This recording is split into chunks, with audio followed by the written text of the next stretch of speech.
What am I going to have to do?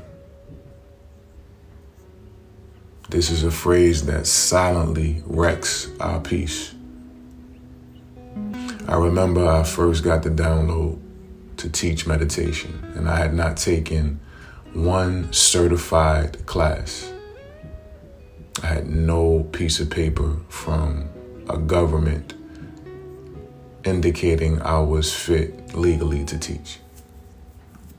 And this thought, what am I going to have to do to fulfill this assignment?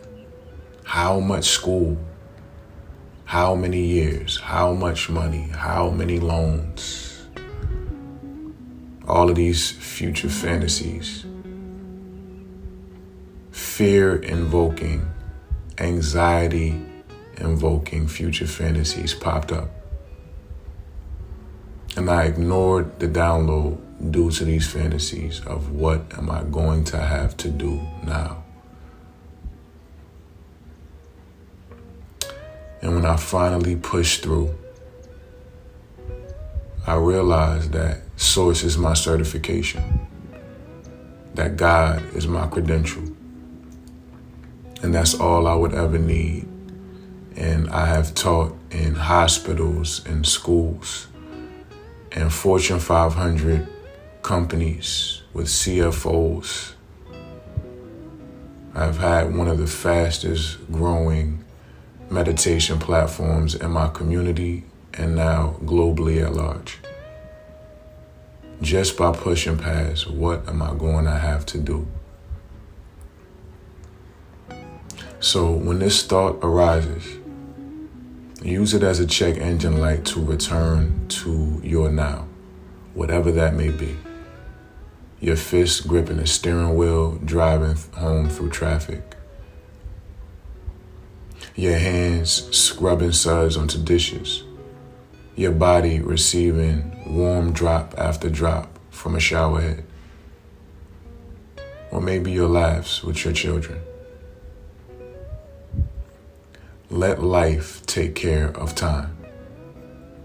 And any time you think, what am I going to have to do? Remember, the future is not your business. Stay here. Now is the best business plan. So Cleo and I actually really didn't do a lot today. It was just meant for us to rest and relax, but you can see where we are. Still resting, still relaxing. We're probably gonna make some s'mores in a little while. I just got some stuff to make s'mores. So that should be exciting. I haven't had s'mores in a very long time. So yeah. Juicy.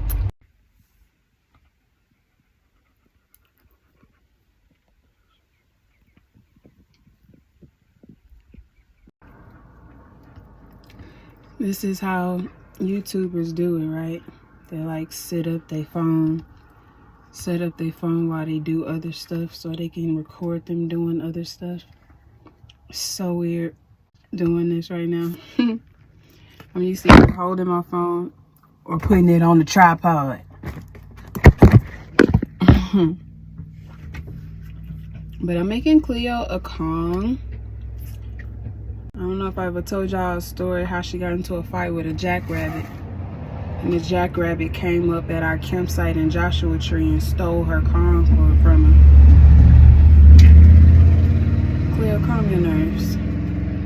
She got this thing about motorcycles now, all of a sudden. So I just put a whole bunch of peanut butter and she gets to have a field day. I gets to enjoy her peanut butter Kong by the mountain. Hopefully she doesn't get it all over my floors like she normally does. That would be really lame.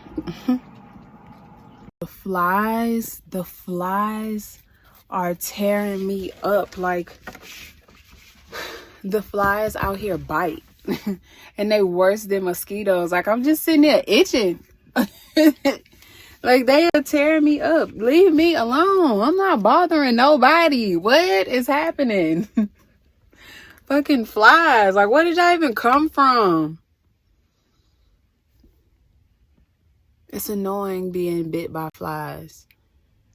That's mosquitoes' job. Do your own job and just fly on shit. Not me though, I'm not shit. Don't fly on me, don't bite me, don't look my way. God, dog it. So we're about to go ahead and make our s'mores because the sun's about to go down and I want to get to my camp spot and talk to my husband. I got places to go and people to see. Nobody to see, but definitely got a whole man that's asking me where I'm at. I take my husband with me everywhere I go. Look at him. Okay, so we got our s'mores. Right, princess? We got our... Girl, Cleo, can you get out the way? Got our s'mores. Oh, sorry, princess. Oh, goddamn. I don't know if I'm the issue or you the issue. Look at all our stuff. Okay, we got our s'mores. We got our view, the sun setting up with the beat and some tight stuff. One thing you gotta have when you make your s'mores is a stick. Now, some people don't utilize sticks. I utilize sticks. So what we're gonna do is try to find a stick that has already been broken. So I'm not held responsible for it. This stick actually looks really sketchy and sticky. That's a no.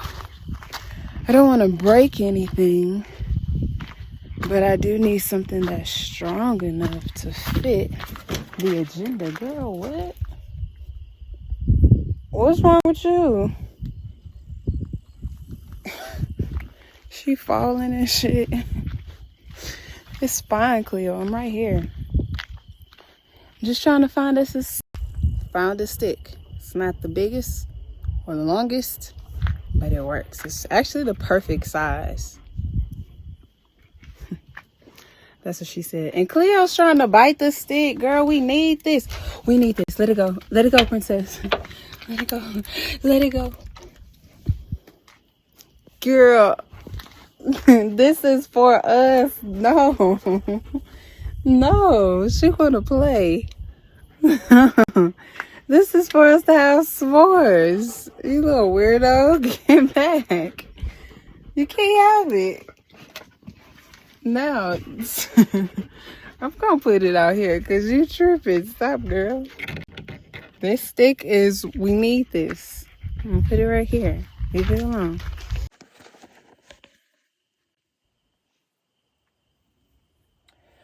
All right. How do y'all like y'all s'mores? Okay. Put the s'more on the stick. Put the fire on. So how we make our s'mores over here is part of the s'more has to be burnt. That's how you decipher if it's a good s'more or not. Have enough chocolate on here. See how it's burning like that? That's what gives you the roasted taste. And you just let this do its thing for a couple seconds. That's enough burnt activity. Hold it like that. Smush it all the way down. Smush it. Smush it. Okay? Give the stick back to nature. Turn off the fire. And we have a perfectly lit s'more. A perfectly lit s'more that I'm about to tear up because it looks so good. And I'm about to taste it because I know that it tastes so good. It tastes good. And your mama will want one of my s'mores because your mama got sense to know that I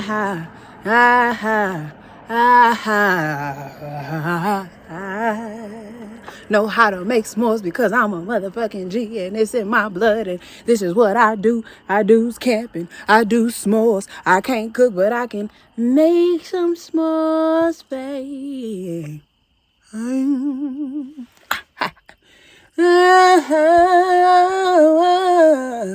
I made the s'more of my life. There's some more. There's some more. There's some more will make you want some more. They better ask somebody. They better ask somebody. They better ask somebody.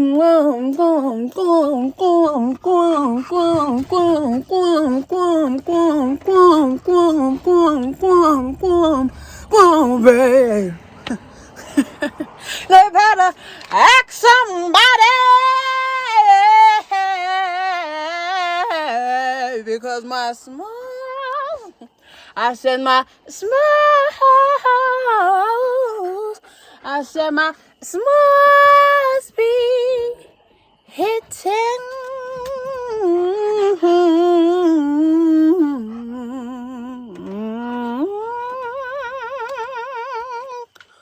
Next morning. All right, joyful rising, saints and ain'ts. I am getting ready for a guided meditation with my husband this morning.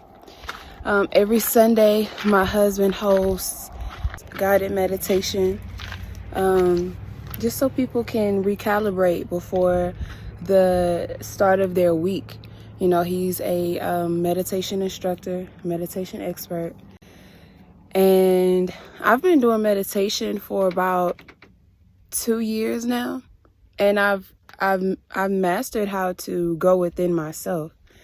But it's just something about the way that my husband guides in meditation that it always leads me so deep within myself to where I shut everything off, all emotions, all thoughts, where I'm just completely present with myself and completely present with nature, the universe, source, God. And so, especially while I'm on the road, my husband has dedicated his life to meditation and the type of healing that has come because of meditation. He is truly an expert in that realm. So I trust his guidance, and because of that, I show up as a student, not as his wife.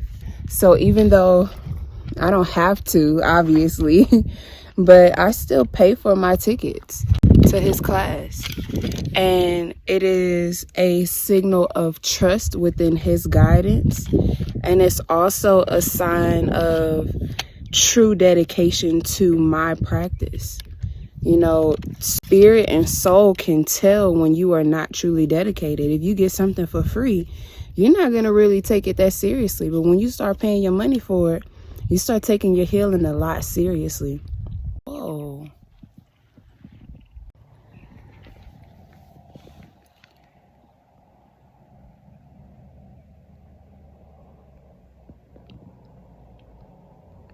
Can y'all see that? Thought that was a stick. So every Sunday, I made it a point, the Sundays that I can while I'm on the road, to dedicate a part of my healing journey, which I take extremely seriously, as you guys know, is to make sure that I tap in and learn more techniques on how to center myself and more techniques on how to quiet my thoughts and take control of my thoughts and release my thoughts and all of these emotions that we kind of just, you know, come up with throughout the day. This is a beautiful way to learn how to let go of everything and just be present in your life and actually enjoy your life. I'm about to get my peace time. We're in the mountains. So I'm gonna show you guys really fast while we're here. Peace, everybody. I'm not gonna preach to y'all or nothing like that, but I want people to understand what it is they're doing before we actually go in. And I'm here to make it simple. I'm here to make it practical. And a lot of times we kind of get this idea in our head that we got to jump through hoops of spiritual fire to be able to connect with that source. That source is always here anyway. It's a matter of just being able to tap in by simply directing your attention from the outside world, people, places, and things, personality, to what's underneath it all, right? So when you really think about it, the best flavor you ever had, the best meal you ever had, the best sexual experience, I say it like that, you may have ever had, all of these different sensations happen where? I'm going to put that question to y'all. Where do these sensations happen? In your mind. Sarah pointed to her mind, right? And even a step beyond that, inside of your consciousness, even as look around your room, the experience of sight is still happening inside your field of awareness of it. You have never had an experience, met anyone, done anything that was outside of you. It's not possible. But when you are relegated to that egoic identification with the waves and the personality, you think you stop where the body stops. You think you stops where the skin stops. And then that's when the story of this small little figure in this great, big, scary universe, that starts to perpetuate. And your mind and consciousness is so powerful, it will create experiences based on that belief. So a lot of meditation is not necessarily about always just being peaceful and blissed out. This is kind of what stops people a lot of times when they go in, because especially initially, it's not peaceful. You're literally going to war with that character, with that person, with these waves you're so used to identifying with. So if you understand that this is really about retraining your awareness of what you really are, which is the totality of everything, right? That's when you start to expand past the skin, past your identification with the personality, your personal history, your ambitions. All these things start to fade, and all that pressure that comes with trying to maintain this illusory character, all of that stuff starts to fade with it. And then you just find yourself subtly, incrementally dripping down into your own source that's already there anyway. This is not something you got to go create or manifest. It's always been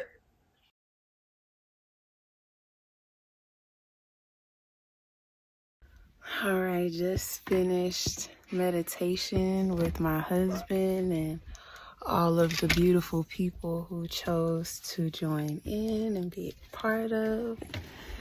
He has a beautiful spiritual community of people who, are present all day, every Sunday, Monday, Tuesday, Wednesday. They are always present. So if I'm like subdued in a way, it's because I just got out of meditation. It's really, really beautiful. But I really wanted to talk about too, dropping ego and giving ourselves permission to show up as students in all aspects of our lives with all people. I'll start with the story of how I first chose to show up as a student with my husband. Is because we do meditation together all the time, and we do healing practices and things like that together all the time. But as far as meditation, that was his source of healing. My source of healing was a little different. So he dedicated years to solely meditating, not leaving the house, not barely eating, fasting, to just deep meditation so he could heal aspects of his being. He healed his eyesight, he healed his kidneys, and he healed emotionally on levels that most people would take decades to heal. And so I recognized that was a space that I still needed growth in my meditation practices, and how deep I'm able to go within myself. And when certain thoughts that are new, that become kind of intrusive, I know a lot of people struggle with intrusive thoughts. When those thoughts become kind of intrusive, really being able to shut them off and tap into a deeper layer of myself. So when I went into my husband's class, I knew, even though when he first greeted me as, his wife, I knew that when I heard the term wife, I would have to let that go. I would have to let that title go. I would have to let that version of Candace who shows up as a wife, I would have to let her go to truly submit at being his student and being a student. And one thing about me is I allow everyone and everything to be a teacher to me. I don't have the mindset of, I've never had the mindset of, and I make sure that I never adopt the mindset of, I know more than you, so you can't teach me. Or I know a lot of the same things, so what can you teach me? I don't care if it's a person living on the street. I allow myself to be taught by everyone, even if I'm learning things that I don't want to acquire. I take what I need and I leave what I don't, even if it's just based on watching people's behaviors where I never want to respond like that. I allow myself to take what I need and leave what I don't, and still allowing those behaviors that they have to be certain teachers for me. So in that sense, I give myself permission to be taught by anything, anyone, any animal, any insect. A time, and my husband is like, when you gonna tell this story? We gonna tell this story. There was a time I was in the restroom and a mosquito was in my house, came out of nowhere. And I've been the type of person, like, I don't say I hate anything, but mosquitoes are annoying. And it was always like this battle, like, you gonna get me or am I gonna get you, when it came to mosquitoes. And there was a mosquito in my house and he was sitting on the wall. And before I even thought about it, I killed the mosquito, like I squished him on the wall. And I felt so bad.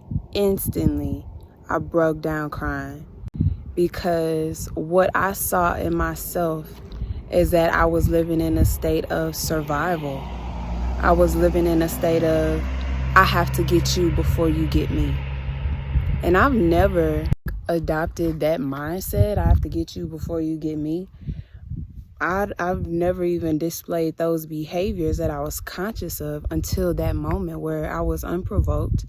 This mosquito was not bothering me, but my mindset went straight to survival of, I have to get you before you get me, and lacked complete compassion for a living being, right? That feeds, that eats, that rests, or whatever mosquitoes have to do to continue their life cycle. They still have a life. And even when they're feeding on us, it's just so they can continue to live. It's not out of malice or hatred. And when I just killed him with being unprovoked, I saw areas within myself that lacked deep compassion, patience, understanding. And I was able to see people and situations where I could have been more compassionate or understanding or patient. I was able to see parts of myself that were blind spots that needed to still be nurtured. And so the reason that I show up in my husband's class as a student is because I allow myself to be taught in all aspects of my life. Whether I know it 100%, whether I can call myself an expert on healing, I do consider myself to be an intuitive guide that is an expert in this area. I'll never know enough to where I can't still be taught, to where I can't still learn. You know, I really pride myself on just being clay, like allowing myself to be molded at all times, in all instances, on all subjects. And I feel like with people, the way that we learn, if you really want to learn, you really want to grow, you really want to heal, ego makes you feel like you know everything. But when ego is not present, you realize that you can have a lot of wisdom and you can know a lot, but still give yourself permission to acknowledge and embody the fact that you know nothing at all. Give yourself permission to acknowledge that you are an expert in certain areas, and then give yourself permission to know that when it comes to life, you know absolutely nothing at all. And not in a you are insignificant, you are an intelligent way. And you are so intelligent that you know that there's so much intelligence in life, in God, in the universe, that it is impossible for you to know everything. And that is the fun. That's the joy of life. That's what gives you the experiences of not knowing nothing. Everything is about the experience. Everyone is learning and gathering and remembering their wisdom as they go, right? Our souls have come here equipped with all of the wisdom that we're supposed to know. But as we meet people, as we experience certain situations, as we experience certain relationships and insects and just life unfolding, these situations are what help us uncover what our spirit and what our soul already knows. If we block those things off, if we block off people, places, and things that ego says can't teach us, we may miss opportunities to really unlock wisdom that is already in our soul. It may say something that sparks an idea or a thought, even if it's a behavior that you don't even agree with, but it may spark an idea or an emotion or a knowledge or a wisdom that the soul is carrying. But if you're closed off to that, you never get to receive the diamond, the gem. Give yourself permission to show up as a student. Even in the most difficult situations with the most difficult people, most annoying people, they're always teaching you something. When I was in the military, I had a sergeant, even his name was annoying as hell. What was his name? His name was Sergeant...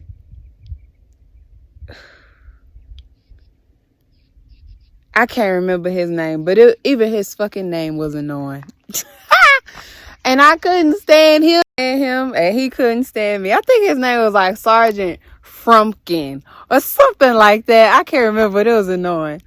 And he went out of his way to do things, say things, to just bother me.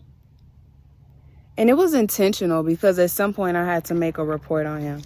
It was very intentional. But what I realized is before he would even say anything, when he would just come into my presence, my body would start to respond. I would get angry instantly because I knew that he was about to do something or say something that was going to bother me on purpose. Insults, I didn't know women shouldn't be in the army, like saying things like that. Shit he wasn't supposed to say. He would say these things and do these things. My hands would start shaking. I would instantly get angry. I would feel sensations in my stomach. And this is when I learned that I had to work on controlling my anger. I have to work on staying in power and staying in control of my emotions, because when he would come around, I would be in reaction mode. I was ready to react, and I wasn't in a space to where I was emotionally intelligent enough to respond with intention. And so I would start to do things to where I learned how to control my nervous system. I would learn how to control my fear, learn how to control my anger. And so even though I couldn't stand his ass and he couldn't stand me, he was actually one of my greatest teachers, even though it was through difficult moments. The greatest teachers, because if it was not for him, I would not have gotten the download. My spirit, my soul would not have remembered, hey, you have to get control over your emotions. You have to get control over your anger. You have to learn how to respond and not react. You have to become cognizant on how to maintain your control, maintain your power, and not give it away to another person, to where just the mere sound of their voice or their presence sends your nervous system into a state of full anxiety of anger. And so now when I but when there's any type of confrontation, people will tell you that I'm so calm, it's almost scary. It's almost scary how calm I am in confrontational moments. And if it was not for him being my teacher, I would have never acquired and been able to work on this skill. His annoying ass behavior is the download that I needed to say, hey, he has way too much power over you. He has way too much control over my emotions. I have to find a way to go deeper within myself and learn how to regulate my emotions to where I show up intentionally and I respond intentionally in a way I want to, not in a way that's based off survival, not in a way that's based on me protecting myself. Now I get to respond from my heart and with intelligence and from a super calm space of being. So you don't truly just get to decide who's your teacher and who's not. You just remain open to allowing anyone to be your teacher. And whatever they have to teach you, giving yourself permission. Whatever it is I'm supposed to learn from this person, I give my entire being permission to learn that. Yeah, that's my spiel for the day. Baby, if you're watching this, thank you so much for leading us and leading me through meditation today. I love you, and class was beautiful. So one of the things that I've spoken to you guys about is I'm not just Cleo's mom. I also have 2 cats at home. And before dogs, I have raised cats all my life. I've bottle fed cats. I've gotten cats right out of the womb. I've rescued cats all my life. Any condition a cat has been in, I have been a mother to a cat. I've bottle fed and helped them use the restroom, all of those things for years. So I have a cat named Tithel that I've had Tithel for like going on 10 years. Cleo, it's fine. I'm right here. Damn, I can't go nowhere. I'm like probably 20 feet right now, and she's like halfway out the damn window. Look at her. My cat Tithel, I've had her for about 10 years, but she gets upper respiratory infections very easily. So she has to take medicine often. So probably like every few days I have to give her medicine. If not, she gets upper respiratory infections where, she starts to sneeze a lot. And if it's gone without, if she goes without medicine for too long, then it'll start to turn into mucus, and it makes it difficult for her to breathe. So I always stay on top of making sure she has her medicine, which is Clavamox. But while I'm on the road, my mom told me that when she was checking on Tithel that she was sneezing and some mucus came out. She's fine, she's playing and all of that, but nobody deserves to, have to struggle to breathe, even if it's just a little bit. Said I made the decision. I don't want to end my journey because I only have like maybe 3 more weeks to be on the road anyway. The purpose was to get on the road, going, enjoy ourselves, getting back in our van and exploring some more until Thanksgiving, because my husband is coming down to be with my family, our family, for Thanksgiving. So instead of ending our journey, we're just going to, once we get to Phoenix, I'm going to take a flight back home so I can give my precious princess Tithel her medicine. So I'm going to stay home for about 4 or 5 days and give her medicine, and she should be good, especially until we get back, because we'll only be gone for another maybe 2.5, 3 weeks. So I'm going to go home and give her medicine. Cleo will be boarded at PetSmart. I'll leave my van probably like at the airport, go take care of my baby girl, and then we come back and get back on the road.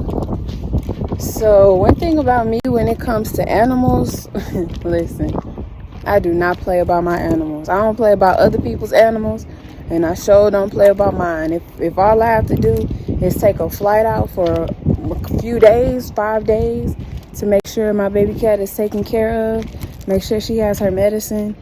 If she has to go to the doctor to get like a booster shot of her medicine of Clavamox, that's exactly what I'm gonna do.